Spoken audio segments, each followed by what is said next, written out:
What follows is free. But if you want to see the full extent of what we do and get involved, go to patreon.com/word in your ear. Now, on with the show.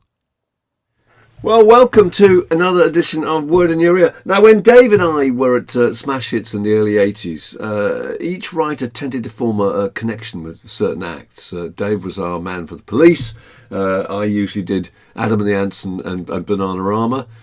Ian Birch was our Duran Duran correspondent. Neil Tennant did Paul Weller. And the person who usually interviewed Culture Club was the great Dave Rimmer, whose features were so deep and so colourful that he eventually based a book around them about Culture Club and 80s pop called Like Punk Never Happened, which came out in 1985. Great book. And I'm delighted to say that 37 years later, an expanded edition has now arrived, which is wonderful. Dave, it's so nice to see you again. And when did we last see you? It was probably in the 90s, was it? I can't remember.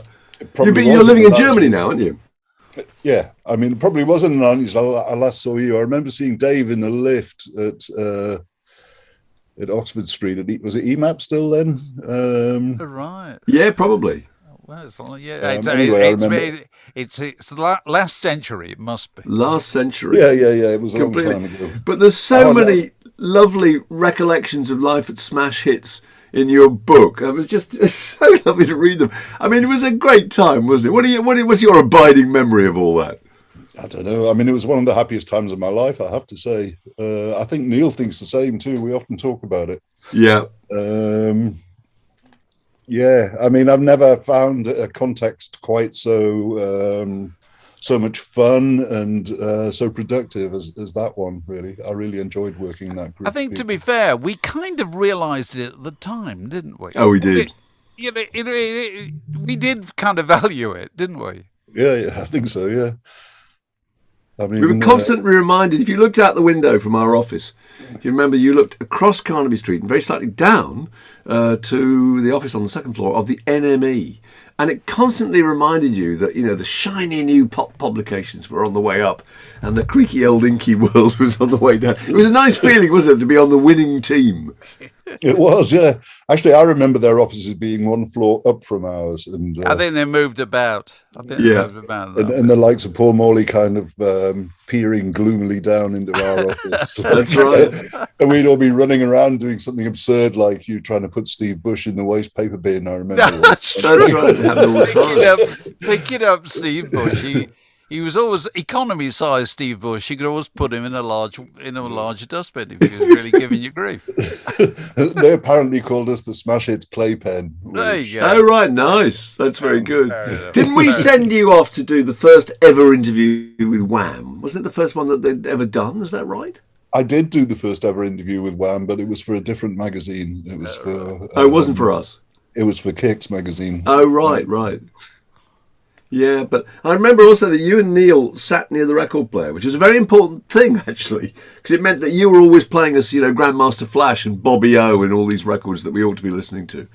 Yeah, we were completely into dance music. So, I mean, when the thing wasn't being used for checking lyrics, which was its main function in the office, we were playing dance music on it usually, yeah. So, look, the title of the book, Like Punk Never Happened, actually came from an interview that Neil had done with Paul Weller. Isn't that right? Yeah, I mean... Explain that. Probably not word for word, but Neil interviewed Paul Weller and Paul said something about seeing Spandau Ballet in limousines and they were all wearing bling and blah, blah, blah. And he said words to the effect of it was like punk never happened. And then Neil kind of made that into an office joke, really. Yeah, it was brilliant because you'd apply it to anything. Never happened. Yeah, anything that was kind of shiny and new, wasn't it? An expensive wine. You go, like punk never happened. A new electric kettle or something, or a particularly posh cassette player. Oh, it's like punk never happened. It's absurd, really. But it was Neil and you who cooked up the idea of the book together, wasn't it? Yeah, Neil and I were always talking about book ideas in those years. Neil, of course, had a background in book publishing. And yeah, we had the idea at the point where it became clear that the team that had been doing Smash Hits, you two, me, Neil, Ian Birch, etc., was going to break up. Decided it was time to write the book. And we sort of sat in Kettner's, I think, and did a kind of essay plan, basically, which was just a load of like topic headings and so forth. And then Neil sold it to Faber. This was at the time just before Pete Townshend, wasn't it? Was it Pete Townshend was head of commissioning editor? Yeah, it was Pete Townshend. Yeah, we had all these slightly absurd meetings with Pete Townshend about the book, where he'd spend his entire time trying to prove to us how hip he was, and talk about Frankie Goes to Hollywood and stuff like that. And we'd sort of sit there and listen to Pete Townshend. Pete Townshend go, "You want to hear the new Hazy Fantasy single?" That's right, yeah. That kind of thing. He was trying to make out that he was with the kids. The kids are all right. Yeah, I mean, this was just before Pet Shop Boys became Pet Shop Boys, really. Yeah, I mean, Pet Shop Boys existed, but it wasn't. They hadn't had a hit yet or anything. And by the time the book was kind of ready to come out, West End Girls had come out. Like, my agent was #1 in 15 countries. And like, yes, we'd go for meetings in Faber, and everybody was more interested in talking to him than talking to me. And I'm like, "Hey, we're here to talk about my book." Oh, right. Yeah. So Neil was your agent. Did he get a percentage of your advance on this? He did, yeah. Very good. Very I never nice. knew that. I never knew that at all. Oh, that's really good. One of the things he said, because Neil writes the introduction to this new version, this expanded version, and one of the things he says in the introduction is it was kind of based on the idea of Michael Braun's book, Love Me Do, The Beatles' Progress, or whatever it's called, which came out in Which I've never read. 65. Yeah. You still never read it? I've never read it, no. I mean, that was what was in Neil's head. I don't know quite exactly what was in my head. I didn't have a particular model. It was sort of like working out as we went along. Oh, I'm surprised you never read it. How incredible! Well, it's just it's a story of seen from the inside of the beast, as it were. The first person to really do that and travel with the Beatles. It's incredible. It's very similar to yours, actually. I should read it then. Yeah. It's probably too late now. Don't worry at all. So where did Culture Club first come into your life? Well, through Smash Hits. I interviewed them. I went to New York with them in December 1982 on a story for Smash Hits. And that's when I first got to know them. That's when I first met them. I hadn't really met them at all before that. Right. So was that at the time of the first, Do You Really Want to Hurt Me? Is that, that's the point they've already... Yeah, Do You Really Want to Hurt Me had been a hit. I think Time, Clock of the Heart had been out by that point, but it was very early in their career. It was their first trip to New York, my first trip to New York as well. Right. It's interesting how the people look back at the 80s and tend to think it's a very maligned decade, really. I think people thought it was a decade where managers kind of formed groups and imposed strategies and looks and sounds upon them, and that was manifestly untrue, and particularly of Culture Club, wasn't it? I mean, all four of them were responsible for aspects of the way they looked and sounded and everything. And that's fair to say. The whole argument of the book is that era pop was exactly the opposite of what you're describing. Yeah. In a way, I close with that stuff about Frankie Goes to Hollywood, and that seemed to be like the return of the controlling record company, the controlling manager, producer, whatever. Yeah. Whereas up to that point, groups like Culture Club had taken those functions within themselves, like John Moss did a lot of the business, George did a lot of the styling, blah blah blah. And they made a decision early on. I think it might have caused trouble later, but they made a decision early on to divide all the songwriting royalties equally between the four of them. So did they really? Yes, they did, and that probably caused some tension, really, because at least two members weren't that involved, were they? Is that fair to say? Well, I don't know, and never having been in on one of their songwriting sessions, but yeah. I mean, I think George and Roy Hay probably wrote most of it. Yeah. But they did. They divided it equally, like U2 like and U2 REM. and REM, Same Blur. thing. Yeah. They split it four ways, all the songwriting royalties. Yeah. So to try and avoid, for whatever combination of reasons, but to try and avoid that thing where the songwriter becomes more important than the rest of the band, and then they split up, you know. Yeah. So it's really funny. I'd always assumed whenever driving past that house on the edge of Hampstead Heath where George lived, I used to think, oh, well, he must have got all the songwriting money because he's got the enormous house. I read in the Times today, he's finally putting it up for sale. So he's still got it. Yeah. All those years later, which surprised me, really. You know, I suppose, yeah. Because from the outside, his career seems to have been all over the place. You imagine him as being geographically all over the place. But, and financially all over the place. But it is clearly managed to hang on to something. You know, that's good on him for doing that. And they obviously made a fair amount at the time, didn't they? Because even in the book, Roy Hay is living in an amazing house with swimming pools and incredible cars outside on the drive and proper rock star stuff. So they did make serious money out of it, didn't they? I think so, yeah. Yeah, I've not examined their financial career in any great detail, but yeah, they did pretty well. I think all those groups did pretty well. But with George, it's really you kind of what motivated him. You talk about his first school report, describes him as being unblemished by achievement.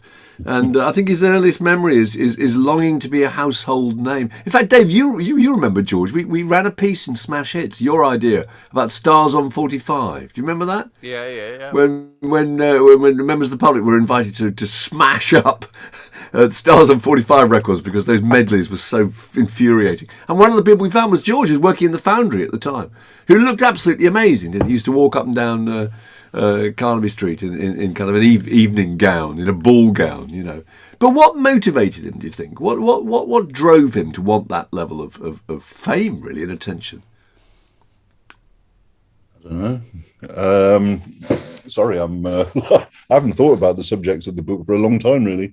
I don't know. I mean, rise above his background. I don't know. Why does anybody want to become famous, really? I mean, George was certainly motivated by wanting to be noticed. Yeah. You wonder whether that, I mean, without being too psychological about it, you wonder whether that's because he came from a big family or whatever. I don't know. But it's one of the things that somebody says about him in the book. I think John Moss says it about him. He gets bad-tempered if anybody more famous than him comes into a room. Yeah. Which is amazing when you consider that he was kind of unknown about 18 months before. Yeah. And I can't think of anybody who went from obscurity to total international fame so quickly as Boy George did. Because absolutely everybody wanted a piece of Culture Club, didn't they? You know, the Fleet Street, Telly, everybody. They didn't kind of, you know, they didn't belong to a subculture, did they? Apparently, you know, absolutely everybody wanted them. Well, they did belong to the new romantic subculture, and the whole point of that was people wanting to be famous, like behaving as if they were famous even before they were famous. Yeah, that's true. Yeah.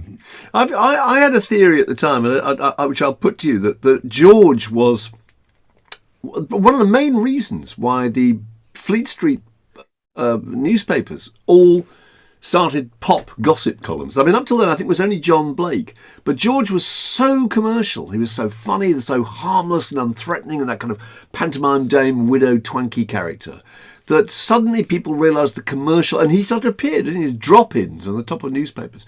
Do you think that's the case? Because their relationship with the press was a very important part of it, wasn't it? Oh, hugely. Maybe too much so, really. I mean, he played it for all it was worth, and then suffered for it later, really. I don't know if he inspired all the gossip columns, though. I think people realise how commercial he was. And he did these extraordinary things. There was a radio awards show in 1984, which I was at, actually, that Princess Margaret was kind of making a speech at. And he invented this quote that she'd called him an over-made-up tart. and then demanded an apology from Buckingham Palace. And none of it was true. It was just him just looking for attention. He was incredibly good, wasn't he, at just scaring up stories. Yeah, he had a real instinct for it, yeah. It's extraordinary. And of course, famously, wasn't he the one who said he wasn't interested in sex? I'd rather have a cup of tea. Yeah, that's right. And I was trying to remember, you know, how the kind of sexuality side of it was played in those days. Because he wasn't is it? This sounds ridiculous to say. He wasn't openly gay at the time, he wasn't. was he? No. He was trying to keep it ambiguous, yeah. Well, his whole thing was he claimed to be kind of asexual, that he wasn't interested in sex. Yeah, I'm not a bisexual. I never bisex. I never bisex. That's right. Yeah. Later, he had a waxwork in Madame Tussauds, and he had to record a little bit of audio to go with the waxwork. And he said, "Hello, I'm Boy George. I'd rather have a cup of tea than sex." And then he said, sotto voce, "And if you believe that, you believe anything." Oh, right. Oh, right. Oh, that's very good. But it's kind of interesting that the press and so forth didn't press it, really, did they? Everybody was just kind of happy with it. Boy George is just this being Boy George kind of character that could go on children's television or could appear on absolutely anything, really. It's true that they gave him a fairly easy ride, yeah. Although there was his very first appearance on Top of the Pops doing "Do You Really Want to Hurt Me?" There was a lot of, wasn't it Maureen Lipman or somebody? Is it a boy or is it a girl? There's a lot of that. There was a lot of that in the beginning, and then people got used to him as essentially quite a cuddly character, which is how he came across in the media. Yeah. Although in real life, he wasn't always cuddly. He was kind of nice a lot of the time, but he had a really foul temper. He was really bad person to get on the wrong side of. Yeah, absolutely. And that's what you write about a lot in the book, isn't it? You're just in the room with them, and you write down what happens, don't you? Yeah. Really. And go on, tell us about that. Well, that was always my modus operandi, was to hang around and watch what was happening and record it as best I could and find the bits that were worth using. It was a bit difficult with George to write down everything that was happening because it all seemed to happen so quickly. So you'd be sitting there furiously scribbling in your notebook while trying to watch everything going on at the same time. But yeah, I mean, I watched a lot of arguments between the band and stuff like that, among the band. I don't know. I mean, I got to know them all quite well. I mean, as you did when you went on tour, if you wanted to, it was possible. Traveling with groups was definitely the best way to write about them. I mean, you got much closer to them. You had more time with them. You were part of their entourage, as it were, rather than part of the them that was the foreign country you were in. So it made you into an insider, and you got all those moments to watch things. Although George sometimes used to try and keep me out of situations.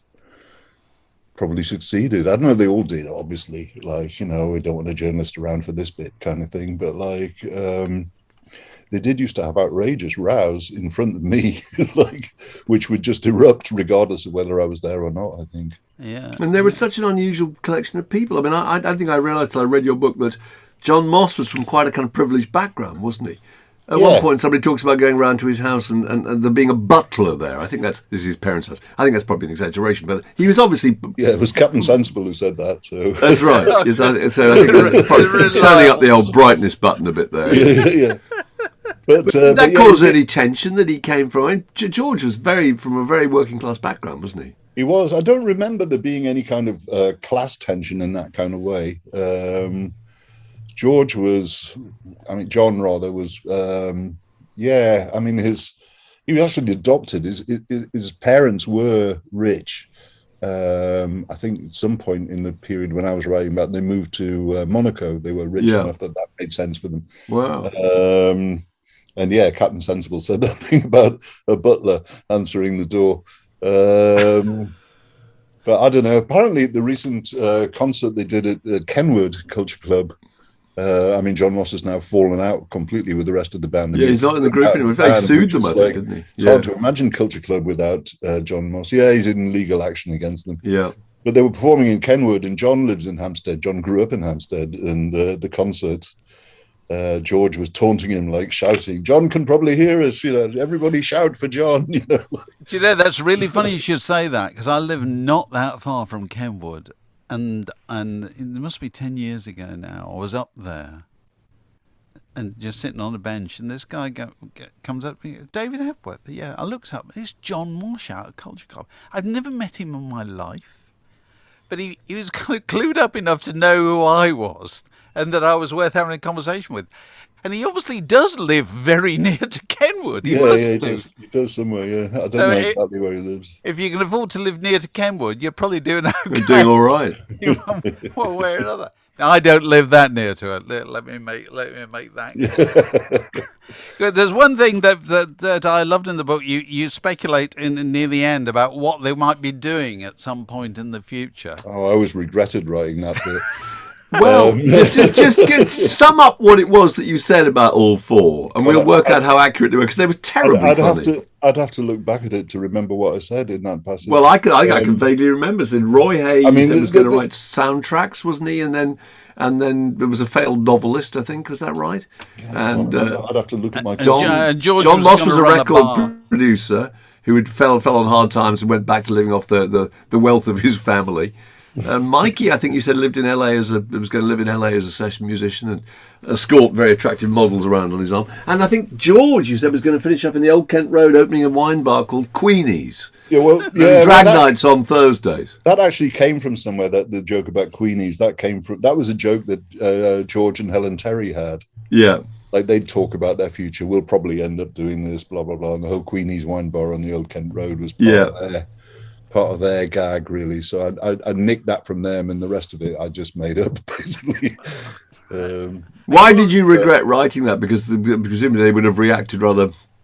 Yeah, I thought it was a bit. Over the top from my part, really. That it was unnecessarily nasty.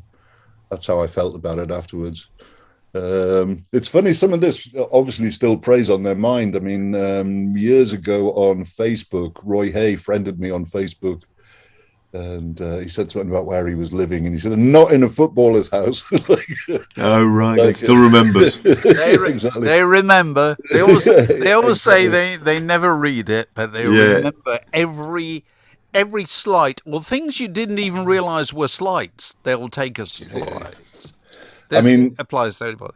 Over the years, I've bumped into Boy George every now and again in different situations. All friends of mine have been interviewing him or something, and I've usually passed on a message, say hello to George from me.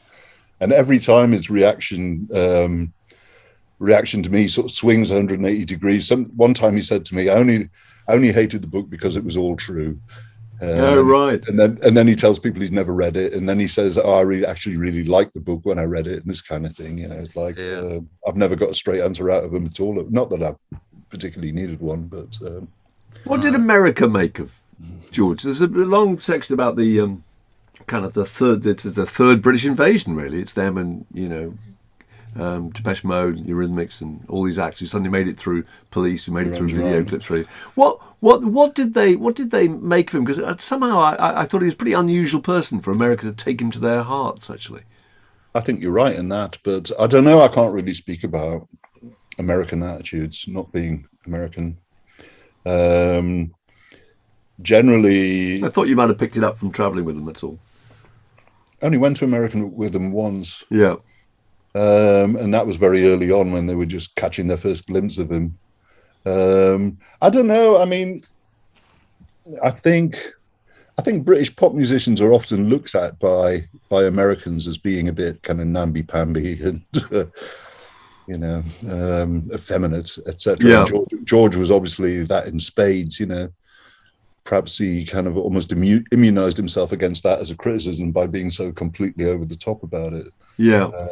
But I don't know, really. I don't know. He was very media friendly, which of course works for you in America. Yeah. Going on Joan Rivers and this kind of thing. He was very good at handling all those media situations. Yeah. You talk about the two sides of his personality. Really interesting. There's the Boy George side, and there's Boy Georgina. Describe those two. I thought it was fascinating. Well, we already talked about it a bit. I mean, Boy George, the friendly Boy George, was just that. He was really nice and talked to you and always acknowledge his fans and stuff like that, and have a friendly or funny word for people, etc. But Gina was kind of really foul-tempered, and quite vicious, and would have like wars and rivalries with people that would go on and on. Like he and Marilyn were great friends, but like they were blue hot and cold with each other the whole time, really. Yeah. And certainly within Culture Club, him and George were like, sort of together, but always fighting as well, But during the course of your writing the book, the group sort of kind of fell apart, really, didn't they? Which is something that nobody would have predicted. No, I certainly wouldn't have predicted it. No, your publishers must have. You told your publishers that the Culture Club will be with us forever, and suddenly it was kind of like they weren't selling records anymore and falling out, you know. And at the same time, they had the kind of book publishers' lazy delusion that just because the book's about celebrity, it's going to sell. Yeah, and that's the main reason it's going to sell. Yeah, I mean, in a way, for the book, it was good in that it gave the story an end. Yeah. But yeah, in terms of sales, etc., I'm sure it would have been better if they hadn't split up. I don't remember the exact point in the procedure when they split up. I can't remember whether it was when I was in the middle of writing the book or just before I started writing it. I can't remember exactly. Well, no, they were still together in '86, I think, weren't they? And the book came out in '85. The book came out in '85. Yeah. They kind of split up after the third album came out, whenever that was. But it had sort of all gone wrong by the time I finished writing the book because it's in there. Which would have been when I was writing that last part of the book would have been, I don't know, March 1985, round about then. I honestly can't remember the exact order of events, what happened with them, what happened with the book. Yeah, I remember the kind of sinking feeling that, oh God, you know, my main subject's going to go down the dumper, and then what then happens to my book? I remember thinking about that. You can't help feeling, reading books about that particular time, the world before kind of social media and before the internet, that so much pressure was put on groups to just constantly be publicising themselves. You know, every day they were having to do press. Every day they were having to do radio. They were just having to be available, and that's not the case now. That so much of that is taken care of without you necessarily being involved. Don't you think that must have accelerated, you know, the decline of a lot of groups at the time? Yeah, well, I can remember groups complaining about being followed around by Fleet Street photographers the entire time, not just Culture Club, Duran as well. Yeah. I mean, they once grabbed one photographer and locked him in his car or something, you know, like they used to get so fed up with it. Yeah. On the other hand, that was like the beginning of what social media gave us, you know, like this sort of 24 hours a day, always on scrutiny of people. You know, that kind of was beginning with the way tabloids chased people around in those days. Be interesting to see whether people would exchange those days for nowadays. Because nowadays you go anywhere, you can be in danger of being in the media, can't you? Yeah. It's anybody takes a picture at any stage. I'd forgotten that Lady Di also that pop hysteria was so huge, wasn't it? Her association with Duran Duran meant that when Lady Di went down, people screamed, didn't they? It was kind of hysteria. So tell us about how this came to be republished. How it came to be republished? Well, it's largely, initially it's down to Neil Tennant. Faber published a book of his lyrics, 100 lyrics and a poem, which meant he was dealing with Faber again. And while he was talking to Faber one day, he said to them, "You ought to republish Like Punk Never Happened, and if you do, I'll write a foreword." And they said, "Okay, we'll have a look at it." And I think the book had been kind of forgotten at Faber at that point. None of the kind of active people had read it, so they all read it and decided that it was actually a good book and that it was a good idea to republish it.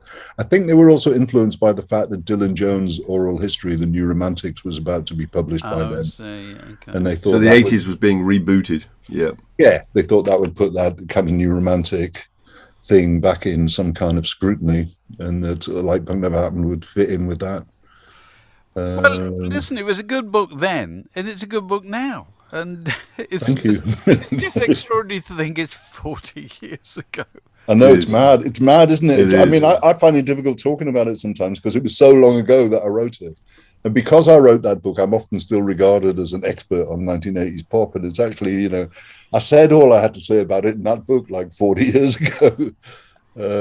What's gratifying from my point of view is that, like I say, then the lazy assumption was this book's going to sell because it's about a celebrity, whereas now it's coming out again because they think it's a good book. Basically, you know, it's obviously not going to sell. It really is about George. Yeah. But amazingly, they are still going. As Mark and I were talking about yesterday, and I just looked them up. They're playing. Yeah, actually, I kind of thought they'd gone their separate ways, but they still, three of them, minus John, as you were saying, still play reunion shows, don't they? And just tour, and I mean, it's still. Yeah, well, it's they still did go they did go their separate ways for a long time. I mean, they came back together again. I'm not sure at what point in the proceedings they did that, but they came back together. So it's not a kind of continuous line from the old Culture Club to the new Culture Club, but they disappeared and they came back again. And then it didn't. The old dynamic between John and George and the rest of the band obviously didn't work anymore. Yeah, which led to John being ejected from the band. When I heard he'd been chucked out the band, and I was kind of writing the new afterword for the new edition of Like Punk Never Happened, I felt like ringing John up and having a chat with him. And then I thought, well, probably won't be able to talk about any of it anyway because he's in legal action with the rest of them. Right. Yeah, he's suing them, I think, isn't he? Well, okay. Yeah.